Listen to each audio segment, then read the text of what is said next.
সুবহানাল্লাহ, জোরে বলেন না। আপনার কাছে হারামের, সুদের, ঘুষের, অন্যায়ের 10 লাখ টাকার অফার আসছে। এবার রব আপনার দিকে তাকায় আছে, ফেরেশতারা আপনার দিকে তাকায় আছে, শয়তান আপনার দিকে তাকায় আছে। শয়তান চেষ্টা করতেছে তুই নে, তুই নিলে রব নারাজ হবে, আর আমি চাচ্ছি আল্লাহ তোর উপর নারাজ হোক। এবার আপনি সে জায়গায় যুদ্ধে লাগাইলেন, মন বলছে নে, মন বলছে নে, মন বলছে নে।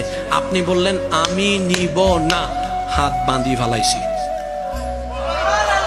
সুবহানাল্লাহ বলেন না। এই যে আপনার 1 second, 2 second, 1 minute, 2 minute, 5 minute যাচ্ছে, এই প্রত্যেকটা সেকেন্ড আপনার জন্য জিহাদের সওয়াব হয়ে যাচ্ছে। এবার রব তাকায় আছে আপনার দিকে। এবার যখন আপনি সেই জায়গাটা পাস করে ফেললেন, ফেরেশতাকে রব বলে যে এই আমার বান্দার নামটা লিস্টি কর, আজকে থেকে আমি তাকে ও আব্দুল্লাহ থেকে ওলি আল্লাহ প্রমোশন দিয়ে দিই।